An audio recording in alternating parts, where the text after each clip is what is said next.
Welcome. My name is Kindrat Beregovyi, and I will present my proposal. So, in this proposal, I will be talking about the gap between game engines and visualization engines, and how the local engine will help to solve this gap. So, can you pick up a little bit? Yeah, I will try. So, I work in digital in data visualization research lab. And during the numerous projects that I had here, I'm shaping how I'm developing the focal engine, how I develop focal engine. So what you are seeing here is essentially a prototype of a VR point cleaner, and it was done before me. But the main idea of that project was to create a VR interface to clean the point cloud, and we found that it's a lot easier to do it in VR than in with monitor and keyboard. So after I joined the team, we started talking that essentially we need to make sure that that application is usable by users. It's not a prototype. And the problem with prototype was it was just supporting like tens of thousands of points instead of millions. Also, it has a pretty limited support for VR headsets. And because of that, we tried to use Unity to build this application. The problem with Unity was that essentially it doesn't support a native rendering of the point cloud. It doesn't support any editing tools for the editing of the point cloud. And also, it doesn't support the file formats that we need. So I looked at PCX plugin for the Unity. First of all, the problem was that it doesn't have enough performance. It can render millions of points, but that's the top of what it can do. And also, it also doesn't provide any editing support. So after that, I was like, well, I can create a plugin for Unity by myself. And that's what actually I did. So that plugin supports up to 100 million points to render and also edit. It supports Octree in order to speed up the processing of the points when I try to delete some points. It has a custom rendering, and also we have a full control over the data when we are working our plugin.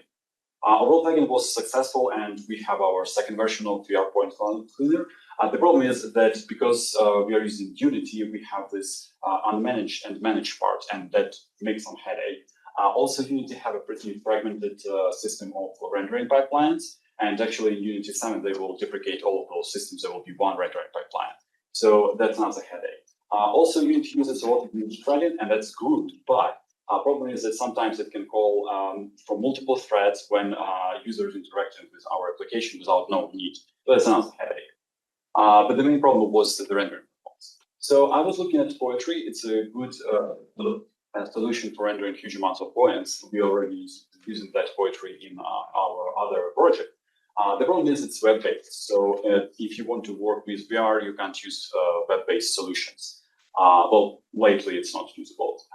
Then it has great performance, but the problem is it will try to pre-process the point cloud, and then it will try to use a lot, so level of detail system, so it will hide some points. And that's a problem for us. We want to investigate the point cloud. We don't want to hide any points. So then I was like, okay, we can look at Unreal Engine. It's a competitor for Unity game engine. The problem with Unreal Engine is that it doesn't also support the native rendering of the points. Because of that, the performance is also not great because it's just using plugin to do that. It doesn't have, well, it has some tools to edit, but they're very small amount of tools. Also, it has load system. It has viewport budget of the points. So it has a lot of problems. Also, it has What is LOD? Level of details. So it's essentially when you are far away from object, that object will be simplified to make it faster to render. Thank you. So also Unreal Engine have a temporal instability. So here you can see a shimmering, and that's because of the lumen subsystem of Unreal Engine. It has also other problems that you can try to solve, but at that point you're just kind of have a conflict with the engine, like don't do this, don't do that. So that's the problem.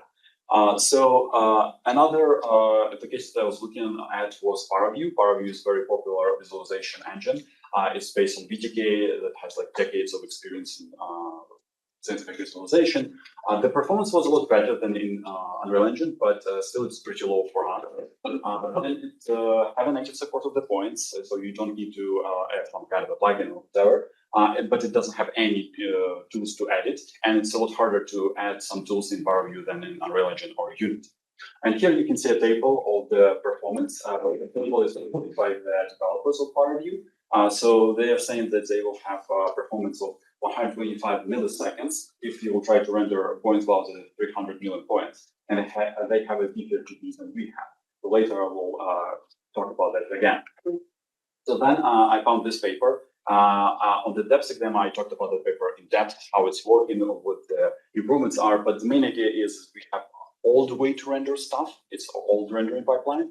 And right now we use a compute shader rendering pipeline. It's new shiny design. Those guys showed how you can render huge amounts of points using this new shiny compute shader pipeline. So I took that paper as a base. I then introduced that to the Focal Engine and I added on top of that paper. So first of all, you need to have a hybrid rendering because as I told you previously, you have the old rendering pipeline and new, and it's not that easy to just combine the results of both. So I did that. Then I improved performance for VR rendering. If you're using this advanced compute shader rendering pipeline, you can create some tricks to make sure that when you're rendering for the VR, you have to render two eyes perspective, and then you can improve that performance.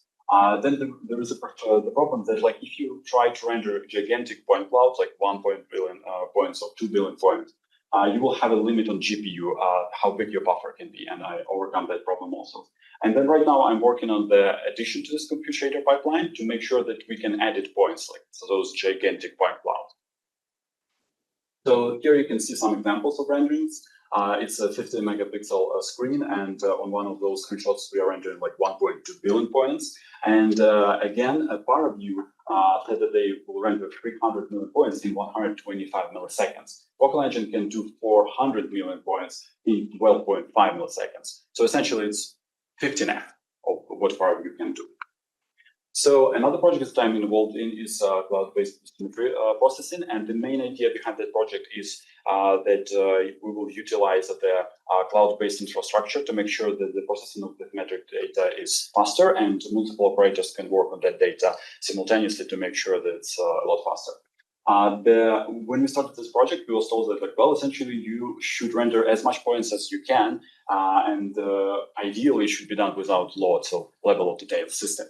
And that's ideal for the Focal Engine because we have all of that. So that's a description of the project. My part is on this part, so you can see this high reliance on the cloud infrastructure, but my part doesn't have any reliance on that, well, direct reliance. So right now the project is in kind of design phase. I'm talking about VR, it's in design phase. So because of that, one caveat is that if you have your custom engine, you don't have a like UI system from Unity or Unreal Engine. And because of that, I was forced to develop my own 3D UI interface for VR, and that's what you can see on this screenshot. Also, we are developing 4 levels of like overview for the user, because if you have too much data, user would be overwhelmed. And the first levels are general like information about bathymetric data, about survey, about cost lines, so to understand where you are in the world and what information you have about survey. But the most interesting part is the level 4, just because you will be presented with raw soundings from the sonar. And because of that, we can implement all that we did in VR point called Cleaner in this level, so we can reuse our functionality. And that's another example how Focal Engine can help reuse functionality of disabilities. So here, while I was working on that project, that's what you will see if you will put headset on you, and you will try not to move your head, but still you will have slight movements. And because of those movements, you will see shimmering in the point cloud. And that's not like tremendous problem, but usually you will try to fix that problem so it will be stable, because we are trying to find problems in your data. And at that point, I was like, well, the shimmering is related to a problem aliasing. So here I'm showing the geometry rendered without any DLSS algorithms, and you can see that it's like pretty abrupt. And that's because of the fact that you have a limited amount of pixels, and at some point you need to light pixel or not to light a pixel. And that's how like GPUs are working usually. But then like 10 or 20 years ago, there was developed DLSS algorithms, and they are smooth out the geometry, and that's what helps to make sure that you won't have that kind of shimmering. So then I was like, okay, well, maybe we can use DLSS. And after like a few days, I was talking with Tom Butkiewicz, and he said, like, well, actually, we can try to use the video DLSS to fix this problem. And this DLSS was developed for games. So that's the first problem, because we are not sure that it will work fine with scientific visualization, but we will have visual integrity. And second benefit, well, so that was the problem. And the benefit of DLSS is that it not only provides anti-aliasing in effect, it also provides better performance. So then we was like, okay, we'll try to find the papers, research, or study about this problem. and we found none. So because of that, we decided to go do our own research. So here you're looking at scenes that is often used for computer graphics research, and that scene was rendered with 30% of the pixels. So it means that you can see kind of very rough edges here, and that is scene that is DLSS will work on that scene. Maybe you don't see a lot of difference. I'll make it bigger. So here you can see a lot of jagged edges. You can see that the reefs are not very distinguishable, but when DLSS will work on it, it's magic. You can see a lot more of details, and it's machine learning and temporal reconstruction. That's a benefit of the DLSS, but whether we will have a problem. So in order to understand that, I created 10 scenes that represent the data that we are usually working with. It's bathymetric data. It's bathymetric data with control lines. It's a point cloud representing the ocean floor. It's a coral mesh that represents the coral reef that on top of that mesh we overlay regosity, and we'll talk about regosity a bit later. But the main idea is to have those scenes and then set up a camera and move the scene, and then we'll have images with and without DLSS, and then we can compare the results. So that is kind of main idea of the research, to have quantitative result, whether DLSS will introduce problems. So here we are using 4 main characteristics of metrics. I want to describe what they're doing because I have citations in the report if you are interested. But the main idea behind those metrics is to understand whether the person will see the difference in the images. And here we have the anti-aliasing algorithms. DLSS is like, it's a different settings of DLSS. DLAA is like a better version of DLSS. I won't describe what's the difference, but it's just kind of a better version, but it costs more in terms of performance. And those are anti-aliasing. So from the data, we can see that FXAA is the best case scenario if you want to introduce the less amount of the problems or artifacts. So I will try to show what those kind of artifacts you can expect. So on the left, you have an image without the right image with DLSS. So you can see here that those 2 kind of hills, small hills, just appeared from nowhere. So that's an example of DLSS just hallucinate some geometry. It's the same here, and here it's like some kind of a line. So for games, it's kind of acceptable, although it depends on the game you will ask. But for the scientific visualization, it's not. So that is an example of bathymetry with control lines. So on top, you have image without DLSS. On bottom, you have image with DLSS. And you can see that, first of all, the control lines get thicker. Second of all, you can see this effect here, ghosting effect. So as I told you previously, the camera is moving. And when the camera is moving, you will have this temporal problem. So like the object will be rendered multiple times. Well, that's also pretty bad for the scientific visualization. Here you can see a scene with point cloud. It's a point cloud of Tokyo City. And here without DLSS, here with DLSS. So you can see the difference is huge. And quantitatively, the difference is even bigger than when you're rendering the meshes. So for the point cloud, it's partially unusable. So the overall outcome of our research is that essentially, if you can tolerate some small artifacts, use DLAA. That's the best choice if you want to use DLSS. The better anti-aliasing algorithm is FXAA. It costs less, and also it introduces the smallest amount of the problems or artifacts. If you're trying to render the point cloud, do not use any anti-aliasing, maybe FXAA, but still be very cautious about that. So another project that I will talk about is HabiCAT 3D, and that project was our attempt to make sure that the marine biologists have a better tool to measure regosity. So regosity is a measurement of habitat complexity and biodiversity. The problem with measurements of that regosity is that usually it's done in physical manner. So you will have an actual physical chain. You will lay down on the coral, you will know the length of the chain, and then you will measure linear distance. And the ratio of those would be your regosity. But right now we don't need to do that because essentially we can create digital twins of the ocean floor with a lot of photos. You can use photogrammetry to create those, and then you can measure whatever you want from comfort of your office.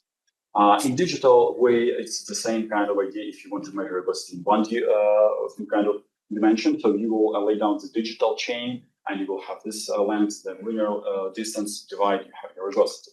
In 2D, it's a little bit more complex. So essentially what I'm showing here is triangles. You can see lines, but it's just from perspective. And each triangle will have an area. Then you will find your reference plane, then project triangles, and then you will have your number, still the same idea, divide, you have your regosity. Then there were proposed an algorithm that if you have sloped terrain, then you can just also slope the reference plane and make sure that the regosity will be more accurate. So at that point, we entered kind of the area, and we found that there is no 3D rugosity measurement tools or algorithm.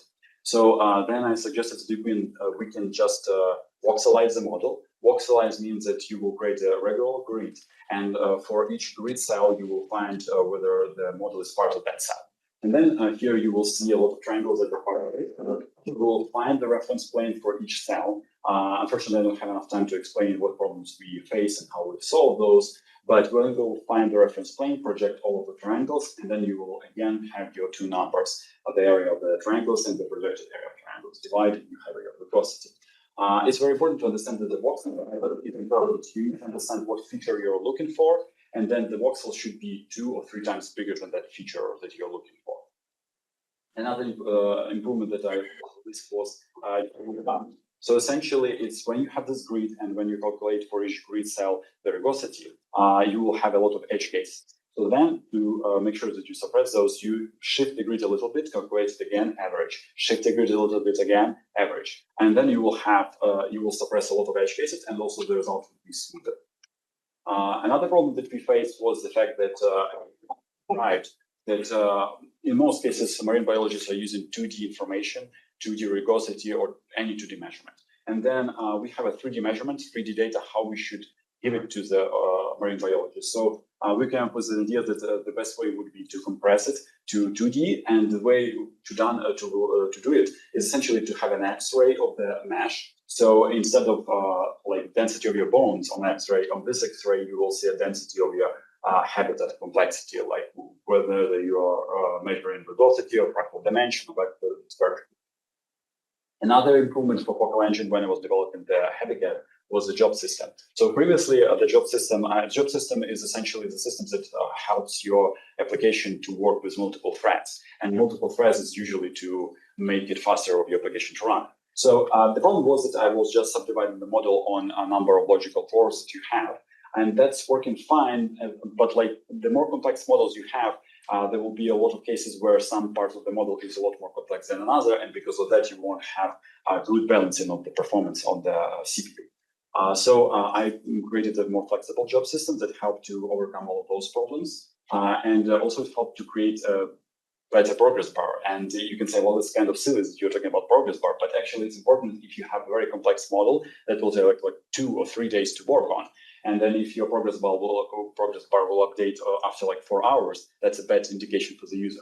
So that system helped to create a better progress bar and a lot better performance overall when you analyze the model. Also, what Focal Engine provided was the profiling of the threads that helped me to understand whether I have a bottleneck in some particular process or place, and that also helped them. That's another benefit that Focal Engine gave me when I was working on HabiCAT.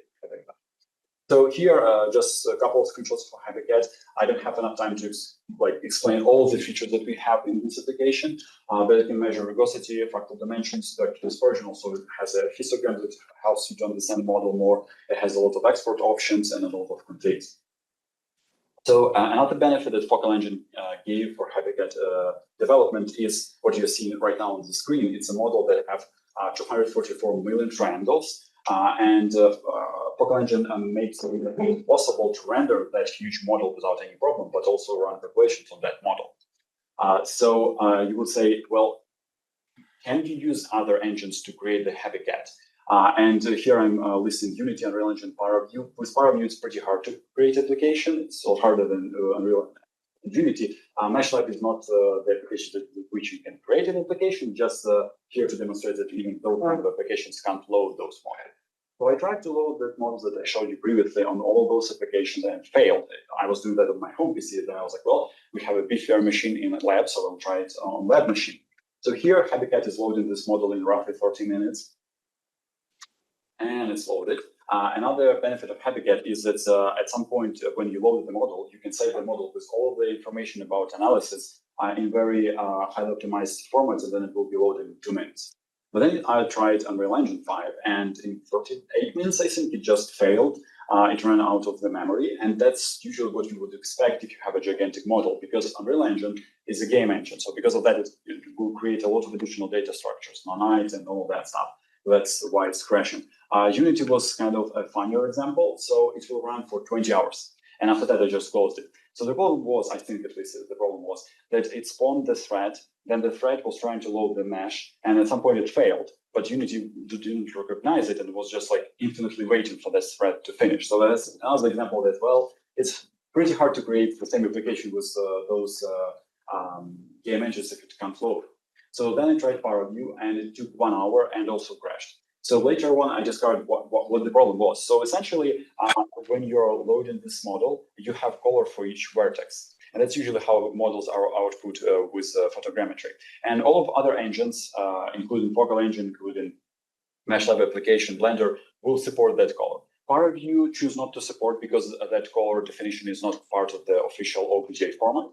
And because of that, it's producing error for each line. And because of that, it's crashing out of memory. So if you will strip that color, you will load. But for end user will try to load, it will crash.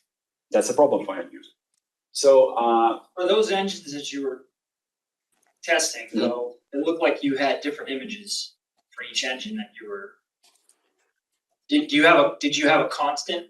Like, did you carry the same imaging through each engine that you tested? So you're talking about the model, or because I'm not loading image, I'm loading the model. Okay. I think we're just confused by the pictures. Yeah, maybe. Unity engine picture. And also you can see this picture, it's a background, but maybe. It's always that model, the same model. Yeah. Hey, Mom, got it. So after that, I was like, okay, I can load this gigantic model. I will try to load a smaller model, a 30 million triangle model, and then I will test the performance of each engine. So here you can see HabiCAT performance, and here I'm using specific software to measure what amount of job GPU was doing, and here it's taking 4.4 milliseconds to render that object. So in Unity it will be 10 milliseconds. In Unreal Engine it will be 9.2 milliseconds, and just notice how much work Unreal Engine is doing. So my engine is not better in terms of like raw performance of like specific model. It's better in terms of it doesn't use a lot of systems that is not needed. Because Unreal Engine has that much of the systems, obviously it will be slower. So that is Unreal Engine with non-night performance. It's better, it's a 6.7, but still the same problem. You have too much systems in Unreal Engine, so you will have a worse performance. MeshLab performance was terrible. It was 0.4 FPS, so it means that a millisecond was 200 or more. So it's terrible performance in MeshLab. PowerView, it's harder to measure. So what you're seeing right now, I was like, okay, I will capture that frame and it will understand how much time it spent to render that mesh. But it's not how it's working. It will render the mesh one time, and then it will just show you a picture. And it will try to move the model. It will decimate the model. It will show you this decimated model. So it's a lot harder to measure the performance in PowerView. Then another problem on top of the performance is essentially you have the precision at which GPU is working. And usually it's 32-bit precision. And when you have a model that is from real world, usually those models will have real world coordinates, and they're big, relatively big. And because of that, it won't fit in 32-bit. And because of that, game engines will show you this kind of a mess instead of the model. So you can see it's shimmering a lot, and it's kind of not a model that you want to see. MeshLab still have the same problem. On top of crappy performance, it have this kind of a mess. So HabiCAT can work with those models fine without any performance problems, and also without any kind of shimmering and all that stuff. So on top of just rendering your bathymetry or whatever you want, Focal Engine can render gigantic scenes with millions of objects with high fidelity. And you would need that, for example, we were talking with some team from other university, and they were trying to create a VR environment for the training of the personnel. And in that case, you would want some high fidelity environments, not just like objects with colors. And that's a benefit that Focal Engine can provide. Also, you would need a high fidelity environment if you want to train AI on top of that. I will talk about that a little bit later. So another feature that Focal Engine would need is a volumetric rendering. And it's often used for scientific visualization, for medical visualization. I don't have enough time to describe how I want to implement a physically based, accurate volumetric rendering, but later on I want to do that after the fact. But I will talk about more simplistic ways to render volumes. So here what you can see is a HabiCAT. It's a little bit newer version of HabiCAT, and here you can see just a mesh. But because we have a fast rendering of the points, now we can add the point cloud on top of the mesh. And because of that, you can see that mesh lose details here, but in point cloud, you can see all of those details. And usually it's a soft coral that was lost while the point cloud was processed to the mesh. And because we have this additional data, we can run analysis on that data. And then another problem is that you will have, if you run analysis on this data, how you will render it. Because previously I was using the mesh. Kindrat, the input for this is structure for motion? Yeah. So that's why you're losing the. Yeah. So like the first outcome of the structural motion will be point cloud. And then it's like kind of converted to a mesh. And it depends on settings, but you will lose it. But you're losing the soft parts that are wiggling because there's no coherence in the structure for motion. Yeah, usually that's fault. So, and when you have this data, you need to calculate, and then when you calculate the results, where you will display them. Usually I use the mesh as a layer, but here you don't have this part. So in order to render them, you will use a volumetric rendering. Here I'm just showing the different settings that I can apply to volumetric rendering to show you different features. I'm just showing that you can visualize this information in real time on whatever you calculate on the point cloud. Actually, Yeah. I want to answer Larry's question a little bit. So the structure for motion can actually render those soft corals. It's just when you create a mesh, the soft corals are lost. It creates a point cloud of the soft coral. Oh yeah, you'll see them in any individual image. No, even when you put them together, you can still see them. Because they're not moving like that much. Okay.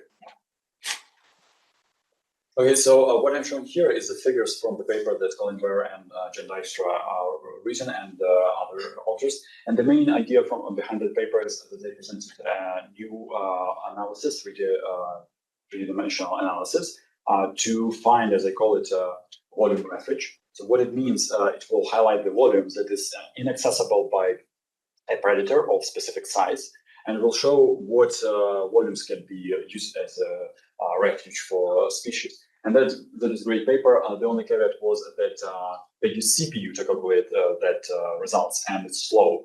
Another problem was that the visualizations that you are seeing here is made offline. Offline, it means that the calculations ran, and then they need to use another application to visualize it. So they don't have an ability to, in real time, to look at the results.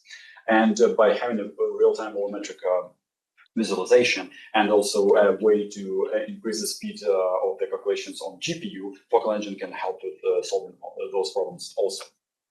So here I'm showing you a very old screenshot from a Fledermaus, and here Fledermaus is trying to show uncertainty with these T-shaped arrows. And the main idea is that when I'm working on this bathymetry project, we have the 3D data, and we need to find a way how to show uncertainty with 3D data.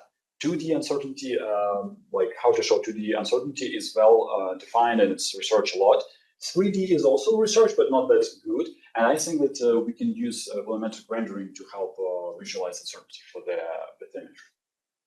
So another application of the volumetric rendering is this project. It's a NOAA project, South 3D. And what they have a pretty complex model that they run on supercomputers to give a forecast of water level, salinity, temperature, and all that stuff.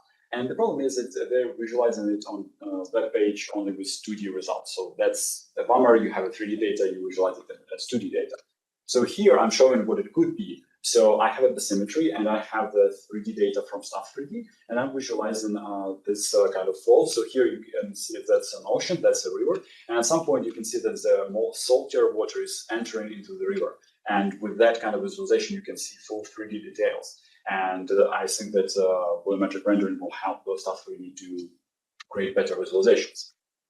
So right now I want to talk about where Focal Engine fit into the game engines and visualization engines. Well, I will talk about game engines just to show what features I'm taking from game engines. So the main idea of that slide to show you this kind of arrow that you have less abstraction on left and more abstraction on right. The main idea about abstraction is like, if you have more computer science skills, you will use this. If you have less computer science skills, you would need to go to this direction. So usually you have a libraries that you need to use your computer science skills to load the library, do some work with library. Then frameworks is a little bit easier. General engines, you still need some computer skills, but it's a lot easier for you to create scene without even touching the code. And the specialized engines, they will give you like a smaller scope in terms of generality, but it will give you a deeper scope in terms of what you're given in specific. Here, it's a specific genre of games. So the scientific visualization tools have the same kind of arrow of abstraction. You have BTK, BTK-M as a libraries. Then you have specialized libraries, some features, but then you have a general engines to visualize the information, Spark, Wizard, and all those. And then you will have a specialized engines. Those engines are used for only visualize the medical visualizations or information about physical properties of the materials, for example. And that's where I see the focal engine between general engines and specialized engines, somewhere in between. But I also see on both kind of scales. And that is benefit because I will take features from game engines to make it easier for users to use it. And I will take features from scientific visualization tools to make sure that we have support for 64-bit, we have support for gigantic models, and we have support for file formats and processes that we need to do scientific visualization. So here you can see some screenshots from Focal Engine Editor. So here I take a lot of inspiration from game engines to make sure that people that are creating the scenes of the processes, it will be a lot easier for them to do it, and I will demonstrate it. So here I'm showing the part of my engine, and here you can see the shader editor. The main benefit is that in PowerView, you also have an editor for materials. But in that editor, you can just tweak some properties, and that's all that you can do. You can also do your own shaders, but it will require from you a lot more computer programming skills. Here, you can change the code in the editor, and you can see the end result with your eyes just immediately. So here I was tweaking how I should visualize the volumetric data. Then, if you will have error in your shader code, it won't crash. It will show you an error, and then you can fix this error, and you will see your results. Also, I have limited support for read back from GPU, so I can read some values from GPU. It will help me to debug the shader. So another very important feature of any engine is that you should be able to add logic to your scene. So here I'm showing how you can easily add logic. So here I will create a module, then with metaprogramming, my editor will create a Visual Studio project, and then I can edit the code. Here I will just copy prepared code, and then after I'm finished, I will build the project. My engine will intercept that build event, and then I can use this script as a component for the drone. And then I run simulation, and I can see that it's moving. But maybe I don't like the speed at which it's moving. I go back and I can expose the variable of the speed to my editor, and then I will build. And when I will go to the editor, I can run the simulation, choose the drone, and then I can change the speed at which it's moving. And you can see it's moving faster. So it's just to show how easy it is to add logic to your scene. So then you will say, like, how can you use it, this logic? For example, here I'm trying to show that if you need to train your AI in, for example, you have a drone and you need to be able to maneuver the drone from one area to another area, and maybe at some point you lost connection. So you need some AI on drone, so it will avoid obstacles and will go to whatever target you have. And in order to do that, you need a physical training. Like physical, I mean, you load the software on drone and try it out. But also what you will benefit is when you have a simulation. And a lot of research shows that if you have a lot more of simulation training, it will help to reduce the amount of time that you spend in real world. And real world training is a lot more expensive. So here I'm placing the camera on top of drone, and you can send a preview of that camera. Then I place camera whenever I want it to be. Then I can run simulation, and you will see it from perspective of drone. Then I still can change the speed, and you will see it will move faster. But then again, when you do that, and you're saying, okay, I'm kind of fine with the result, but like you say, I don't want to use your editor to see that scene or whatever, and I can also help with that, because with another metaprogramming magic, my editor can create an application with all of the resources needed.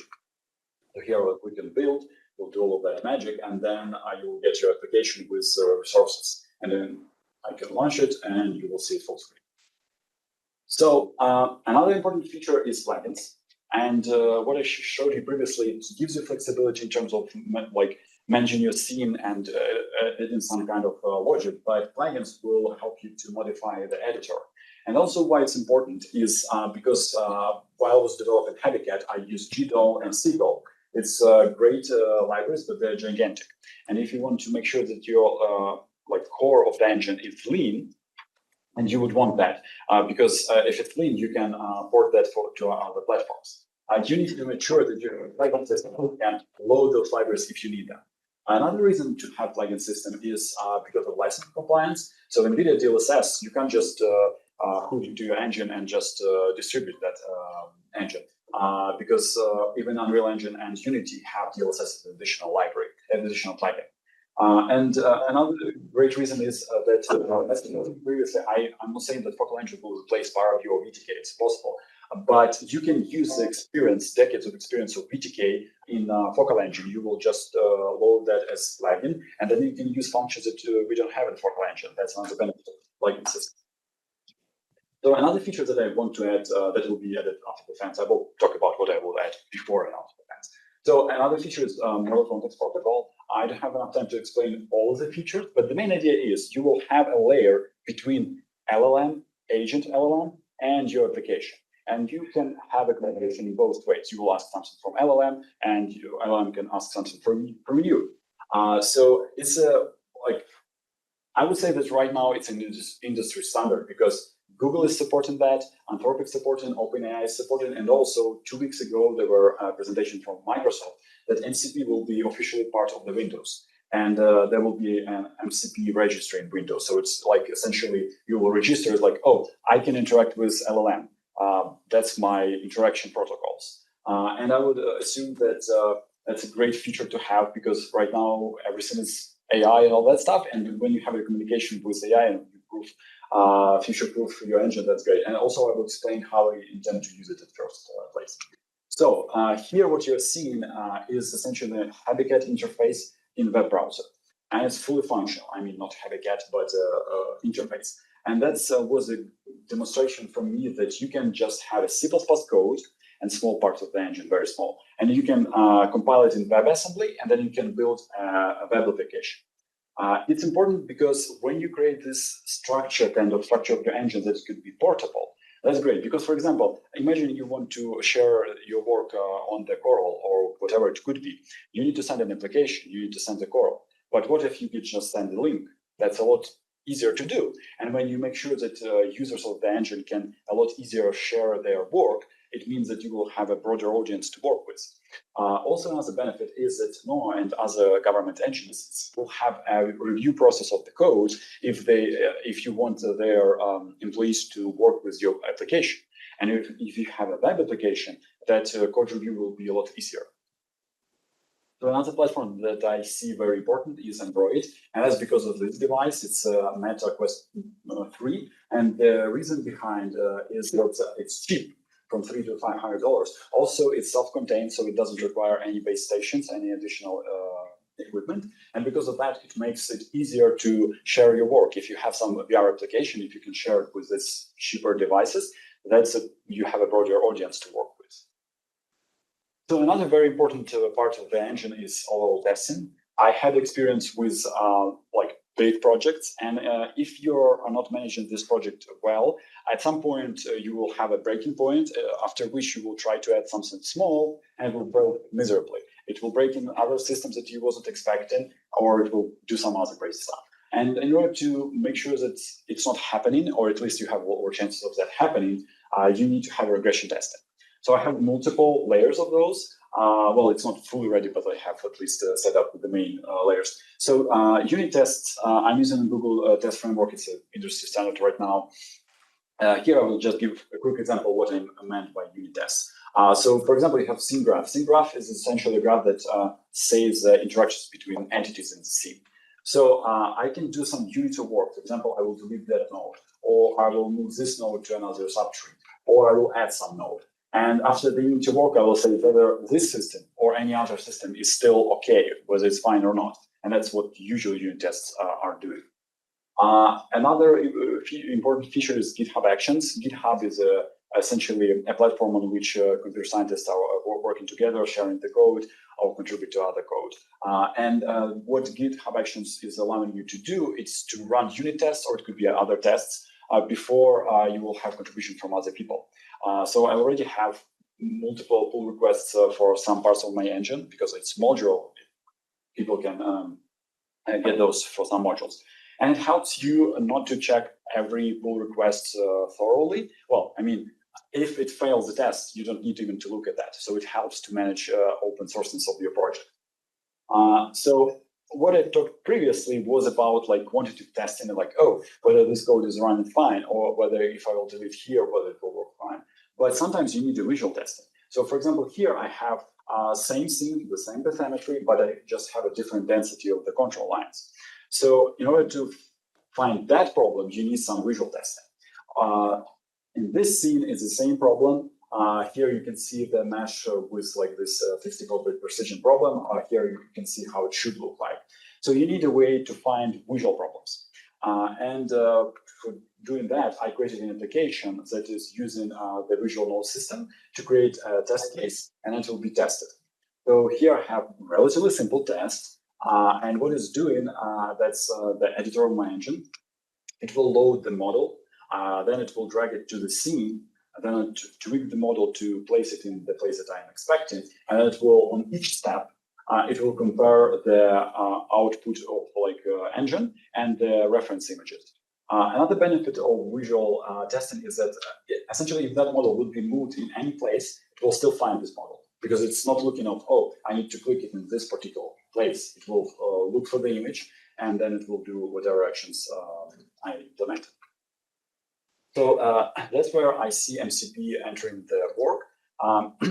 You can have agents that can work with computer. So OpenAI, Google, Anthropic presented their agents to work with web browsers or computers, but they are not reliable. But with MCP, you can specify that's what actions you can apply to my application.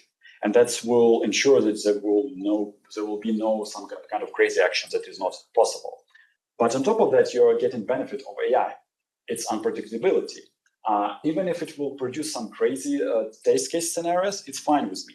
So in that sense, you can use AI even if it's not reliable. And actually, reliability is worse for this kind of application. So I'm seeing use MCP to create visual test cases for testing engine, or actually it could be any application. So I see Focal Engine as overall contribution.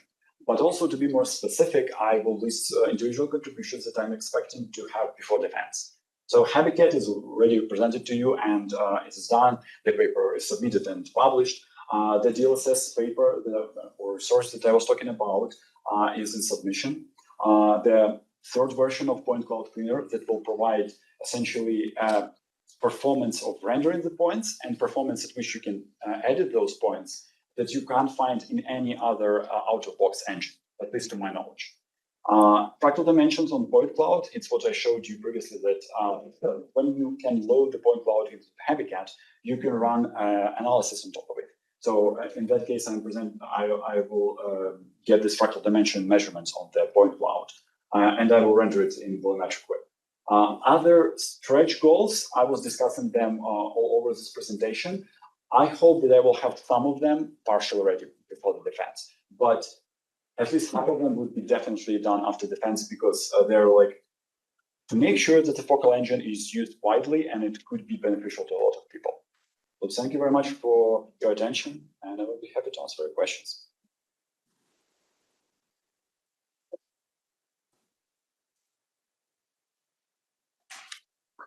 I got a question. In the visual testing video, back to your slides, is that this is the computers controlling everything that we're seeing moving around? Yeah, so that was another small problem.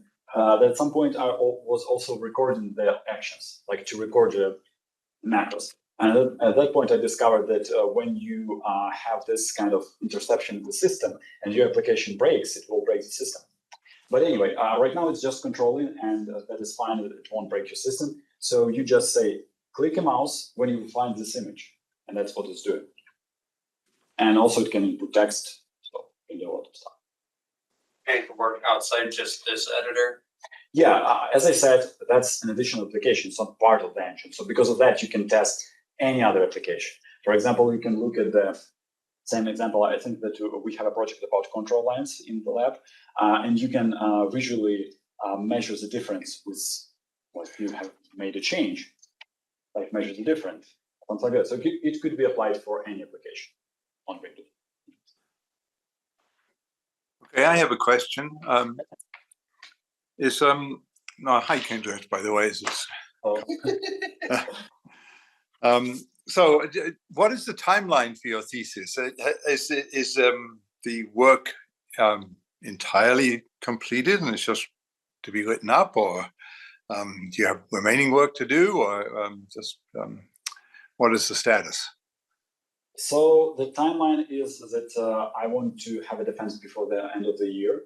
And in terms of what is ready, here HabiCAT is ready, but not all of the features that I want is ready. For example, this feature of fractal dimension on point cloud is not ready, but I'm kind of working on that, and you can see from the video.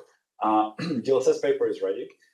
So the third version of point cloud editor, it's not ready. I have functionality to make it work, but I don't have all of the implemented UI interface and some other problems that I won't talk about it here. But like all of those are completely ready, those two, or partially ready, those two. If you're talking about stretch goals, it's harder because, for example, if you're talking about visual testing, it's ready, it's working, but I did not test this visual testing on a lot of cases. So I can't say it's 100% ready. It's like 60% ready maybe. And it's same for all of those. It's either partially ready, or for example, in this case, it's not ready. It's just a great idea that I will later explore. And I wasn't talking about this idea in the presentation. So Kindred, by the year, you mean 2020, the end of December? Yeah. So I think the one big thing to note is that on the next page, the cloud map, bathymetry processing client. Yeah, That would be a huge contribution, but it's currently, it's completely dependent on the cloud infrastructure and everything being implemented, to be able to provide you the data to do it, right? Yeah. So, well, we can do a lot of work even without that, but each time there will be change in how it's working or what data will be provided, it's like, well, then we need to do it in a different way. So because of that, it's a little bit slower, because like when you have these bigger projects with a lot of reliance on other infrastructure, each time it makes it slower. So it's a problem of big projects. you don't want to promise to do it because it's dependent on a bunch of others. Yeah, because like it's stretch goal. So I'm not sure that I will have, yes, I will have a progress on all of those, except maybe this one and this to the end of the year. But it's just like, well, if there will be a small progress, great. But I'm not saying that I will do 100% of each of those. So can I ask another question? So it seems to me that your core contribution is the focal engine, and this is and in addition, there are all these applications which are built on top of and using the focal engine, which are also contributions to the thesis. Have you do you have plans to publish the focal engine itself as opposed to the applications? And by publishing in a paper?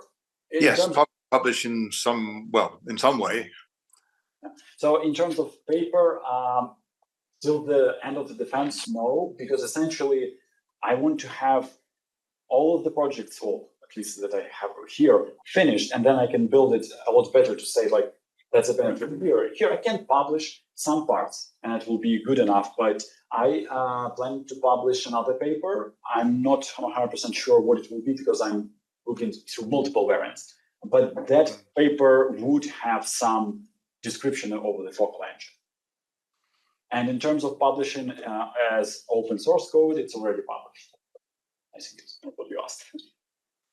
Is the whole engine open source, just the editor, or what? Whole. So like you have multiple modules, and except visual testing is not open source right now, but later it will be.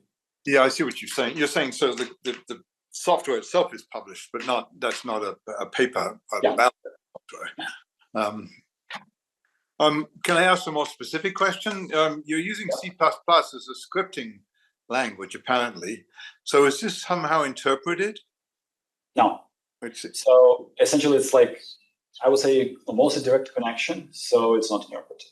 Oh, okay. So that doesn't really sound like a script to me. That sounds like something that it sounds like C++ in the way it's more like the way it's normally used. Why do you say that's a script? Well, usually when you're talking about scripts, I was referring how it's usually talked in game engine industry. In game engine industry, you have scripts of different languages. Either it's interpreted or it's not, it's still a script. Usually it's called native script, but native means that you won't interpret it. So it depends on definitions, but in game industry, you can say that it's script even if it's C++ script. But it is in a sense like a script in the sense you can rapidly modify and sort of rerun the C++ script. Is that the idea? Yeah, the main idea is that you can do it hot reload. That means if I'll go here enough, so you will create your script. You can change the script, and then when you build your script, run it here. Yeah. So when you will change code, when you will build in Visual Studio, my engine will intercept that build event and will update DLL that will be created in the background. You don't need to think about that in the engine, and then the new code will be run in simulation. That's why it's script, because it's loaded and you can change it online.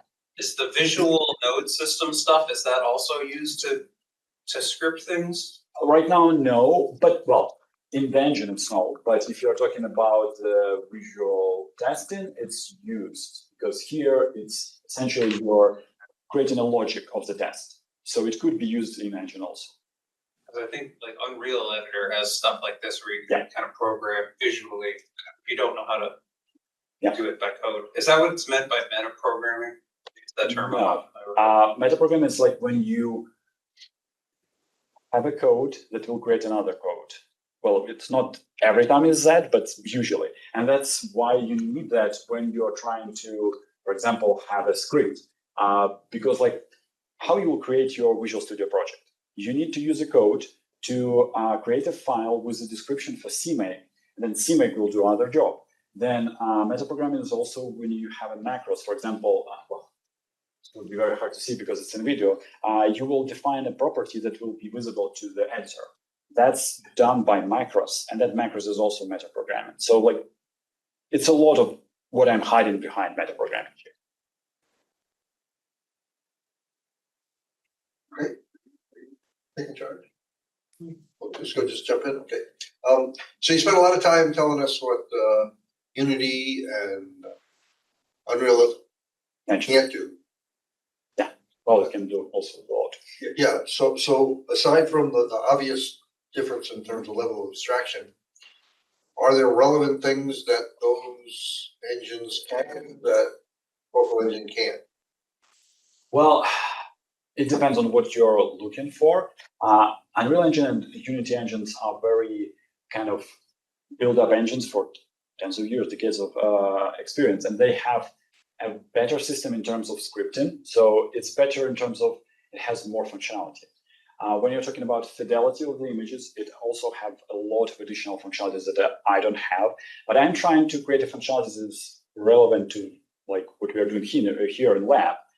And for example, they have systems to create a lot more realistic light.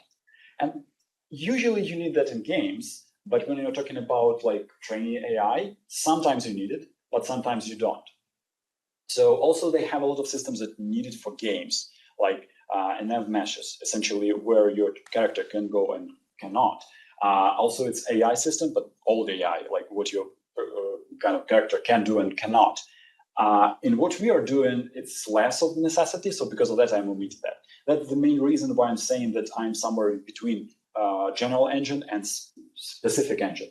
Because essentially I'm trying to work on the features that we will need in general as a like scientific visualization, and less on the features that only game engines need. Yeah, I'm just trying to think when we start showing this off to my colleagues that are using Unreal Engine all the time.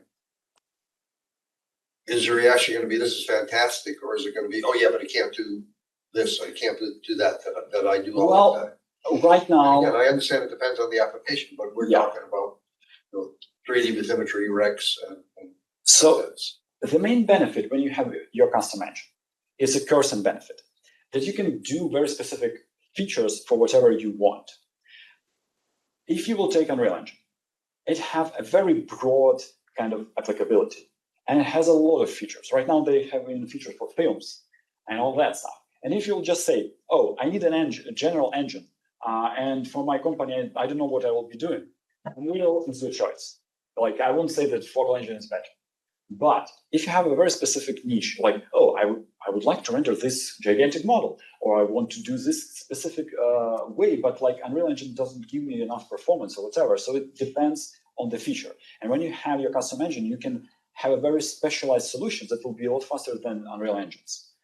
But it depends on features. So it needs to be very tailored to whatever they're doing.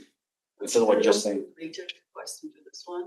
So when you showed that example with you had an example where Unity and all failed. Yeah. So from what I got, yours is better when there's massive amounts of data compared to Unity and all.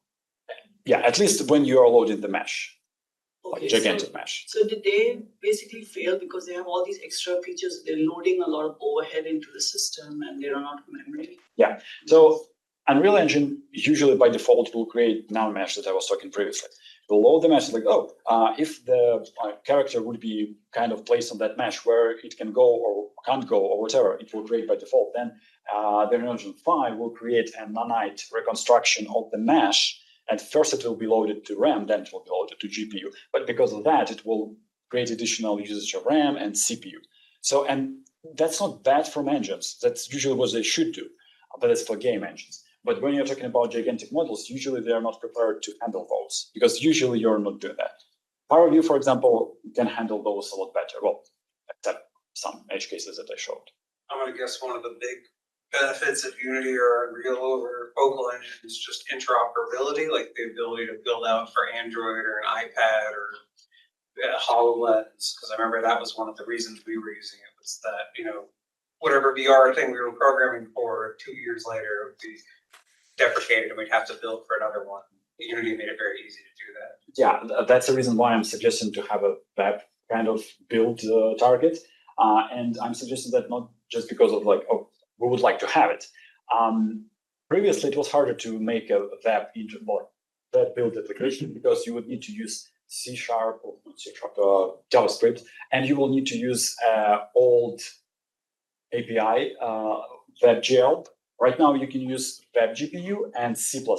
That's the main reason why I even try to do that, because you will have the same code base. Well, a little bit different, but almost the same for both build pathways. So that because of that, I'm suggesting web and Android. So it won't support every platform that Unreal Engine is supporting, but I would think that those are main to support. How are you able to do C++ for the web?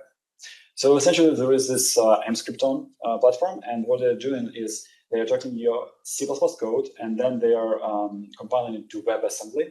It's assembler for the web, I would say that. And then, well, there is a lot of stuff behind the scenes. You need to run your server, web server, with Python, whatever you will choose, and then you will host your HTTP and this WebAssembly stuff. But the main reliance is mscripton. And mscripton is used by Unity, and it was used by Unreal Engine, but at some point they deprecated it. I'm not sure why.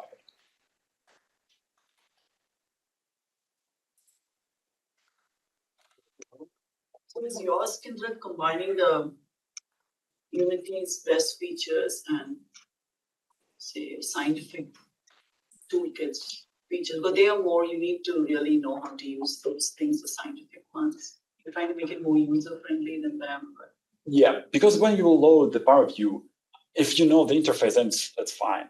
But if you don't know the interface, at first it will be kind of not that easy to use as Unreal Engine on Unity. And also you would have, like if you will think about people that will came to our field and new people, usually they will have a lot of more experience with games, with Unity or Unreal than with PowerView. And they will have this notion how to work with those kind of editors. And it will help, like if a Focal Engine would be used later on for scientific visualization, it will help them to kind of bring this knowledge of previous work in other engines to here. Right in here. Cover your ears now.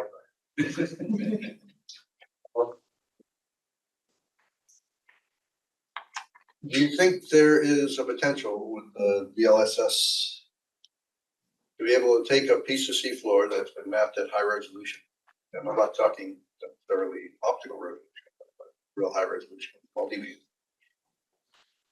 surrounded by seafloor that's been mapped in less resolution, and make some educated guess on what that what that low resolution seafloor might look like at high resolution. Well, if you will try to force it, it will produce something. First of all, the problem would be how you will take the data if it's not like just an image, and then you will try to force it to produce something. That's first problem. Second problem, DLSS needs just more than just an image. It needs a depth texture, motion vectors. So it's what usually game engines produce. So the idea is good in terms of like making the resolution better, but DLSS, just direct application, first of all, it will be very hard to even make sure that it will work. And second of all, I think it will be not great in terms of if you will just want to use DLSS. But if you will try to use other techniques that is like same idea, but specifically trained on that type of data, and it will be a lot better. But how good, that's a tougher question. And also another feature that is interesting that it's here neural rendering. That's a feature that NVIDIA presented that right now it will be part of DirectX 12. The idea is that on your GPU, you will have small neural networks that will make some processes faster. Won't solve this problem, but it could be solving some other problems. That's another way how you can use AI while you're rendering. But what you said, most probably should be something specifically trained to do that. And it is neural networks. What people use mostly for trying this, but said make something, but is it meaningful? Yeah, it's possible to do, but I wouldn't use DLSS for that. Wouldn't say plausible. It isn't meaningful. It isn't meaningful. So it seems to me like you can sort of take this in the gaming track, or you could go visualization track. You know, where if you went the visualization track, you know, that would sort of the application would be more of mapping, right? Whereas if you went the gaming track, you could think about that to support like navigational For example, applications. or for example, you just want to create a visualization of whatever, like, I don't know, you have a drone and you're just doing some work with drone and you have a scientific kind of idea what to do with it, but also you want to show it as like educational. Oh, we are doing this and that. And then you can load this information and create a scene at which drone is just doing its work, and you can visualize it and show to general audience. But it's like when you're talking about what you can visualize, and like you don't have any particular limit in what you can visualize. So you can bring it to more game or more scientific visualization, yeah. You had some more specific area that you was asking about. No, I mean, I think it's great, first of all, but I just didn't know how far we've gone. I know in every scenario it's computationally expensive, but how much have we sort of pivoted to try to use this for navigation, underwater navigation, or any other navigational, to where your input's something from a camera and you can process it quick enough so that you can clean it up to understand what kind of obstacles might be in the way. Well, that's not my expertise, but I would say that right now it's an active research everywhere, because it's not only applicable to the underwater. Right now, almost any huge company like Google, OpenAI, whatever, they're working on robots. And in robots, you will do the same. You have your image, and then you will have like some algorithm or visual LLM that will guide it. And what I was talking about, simulations, it's not a new idea. NVIDIA is doing that. They have a special framework to do simulations, and they're advertising that as like, well, you have a physical world in which you will do some simulation, some kind of testing, but then you would want to simulate like millions of years of the same idea then you can feed into LLM. It will have less kind of advantage than the real data, but still it will have non-zero. That's an idea what I was talking about, like simulating drone under the water. And back to your original question of taking this in a gaming or a visualization direction, I would guess that you can't compete with Unreal or Unity for gaming stuff because they have on the orders of tens of thousands of programmers on staff, versus most visualization package things like Paraview, I would guess is substantially smaller than that. And yeah. But also the main point is still in specialization. Like I can't compete with Unreal Engine in like all of the areas. That's impossible. But I can compete in some very small. For example, when you load a gigantic model, it crashes. Mine won't crash. And it's not because they are stupid or whatever. It's just because like for them, it's not that important. Or they will use a different mesh representation or whatever. So it's just like when you find that small kind of problems that you can fix or make it run faster on your engine, that's when you have advantage. Yeah. So at some point, though, even to get better performance, you have limits. What size models you can deal with. Those engines have ways of handling that. That's why, we'll have when you enter a certain area, it'll load the new part of the world and get rid of the old part, things like that. So do you have a mechanism for that? Yeah, I have a load system for the meshes. Well, the problem is that I had the video in the depth exam that show when you move through the forest, it will load the models like worse models if you're farther away and better when you're close. But right now, I would say that load systems that was used as we have 4 models and we will load different model at a different distance. It's a very old style model. And right now, more and more engines are using Nanite. Well, Nanite is technology of Unreal Engine, but they're using the same idea. And it's the same idea of load system, but in terms of you don't have 4 loads levels. You have almost infinite amount of load system. So I don't have it right now, but I also plan to do something like that later on. So I feel like one of the big contributions is that you are combining support for real world big geospatial data sets and things like point clouds and volumetric data and large coordinate systems, which is something that the game engines don't support. And you're combining that with the kind of the cutting edge graphic stuff that the game engine companies, they program in support for that as soon as the NVIDIA cards come out with that technique, versus with something like Paraview or BTK, it takes a lot of time, many years for them to start supporting some newer technologies. And I would kind of lean into that support of these real world data sets.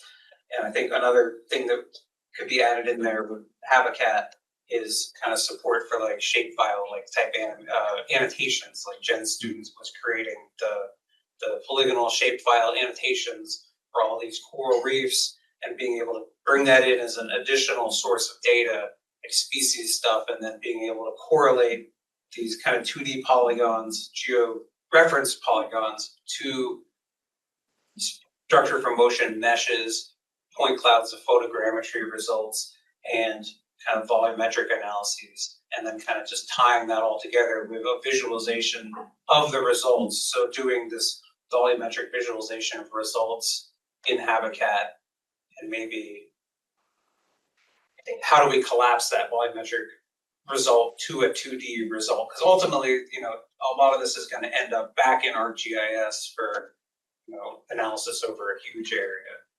Right. I think we should talk more about that to figure out, because there are other programs that it's just about the novelty of it. So Kindrat, you showed a big one. There was one particular slide in the back where you showed maybe the paper that Colin and all were on, and you showed some figures on top. So is it my understanding is that prior to your tool, you saw the data and you analyzed it, but in order to visualize it, you had to then switch. So in your focal engine, you can view and you can also analyze in the same tool. Is that your focal engine? So that's a stretch goal. And also I have a focal engine, but also I have a HabiCAT. HabiCAT is an application that is using focal engine, and that will be done in HabiCAT 3D. But the idea is right, yeah. So when you have a real-time volumetric rendering, you can visualize results in real time and look from different sides and all that stuff. But also what I can do in previously it was on CPU, I can do it on GPU and it will make it faster. Okay. So you have something that's better and that makes it more easier for scientists or researchers when they're working. Yeah, but still, it's in a stretch goal area. So I will work toward that, but I have maybe 30% chance that I will have something to show before the defense. That's why I divided between like individual the goals that I will have before the defense and the goals that I would like to have, but most probably I will not completely ready. So, but these are the 4 goals that you want to have accomplished before you defend. Out of which you've done the first 2 you said, and then. So like the first is done, but also the fourth one is kind of what I will do to improve the first one, to make it like to give ability to marine biologists to have additional metric to measure on the point cloud. And the third one, I have a lot done in terms of technology, but small amount of done in terms of like actual application.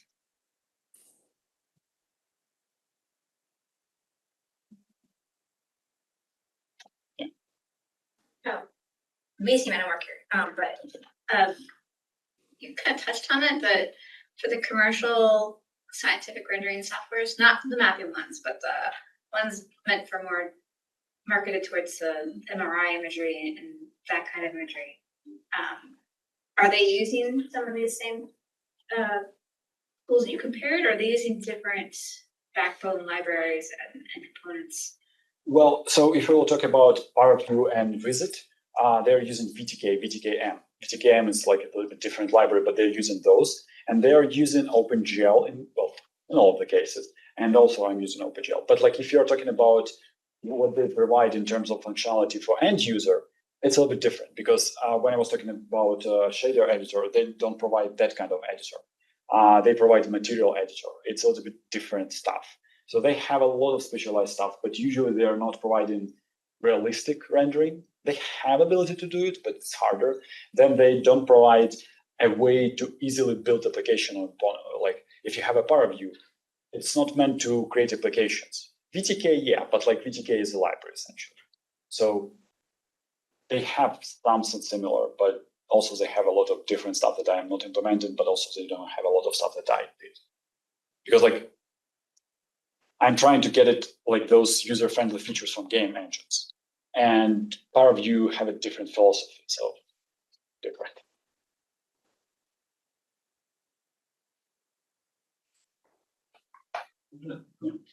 I'm intrigued by the visual testing, which might actually help solve a big problem that we've had for a really long time, which is really neat. Am I understanding this correctly? So your intent is that you will re-render a scene and then compare against the reference image that you believe to be the correct rendering of that scene? Yeah. Is that correct? Well, the only difference is that by saying re-render, there is like a different type of visual testing. It's when you have a module in the engine that will say, oh, render this scene and then compare. What I have instead is I have an application that will do simulated user interaction on any application and then compare that to reference image. But the idea is, yeah, let's do it again. This is what I should see. This is what I did see. They should be the same, or if they're different, either different. It's not that easy because like when you will compare just like 2 images and it's like even 1 pixel will break the picture, that's a problem. Usually we'll have a lot of pixels that will change. So I have a threshold of the amount of pixel changed and the color how it changed. And also what I did not talk, I implemented that on GPU because when I had like 2 4K displays and I tried to do that, it was very slow. So it's running on GPU. So. That's kind of what I was getting at because our experience has been that different renderers will render even exactly the same code differently. The example we had was anti-aliasing. So if you enable the anti-aliasing in OpenGL and you try to render it, different GPUs do the. I mean, we all do about right, but they're not exactly the same. So we're testing that actually not. So I'm assuming the plan would be you do this under very carefully controlled hardware environment as well, or is that is that solved through the actual issue that you're doing? It can be solved through that, but it's harder because like when you're talking about shaders, it could be that on one PC it will render fine, another PC it will render a little bit different, and another PC it will be just black.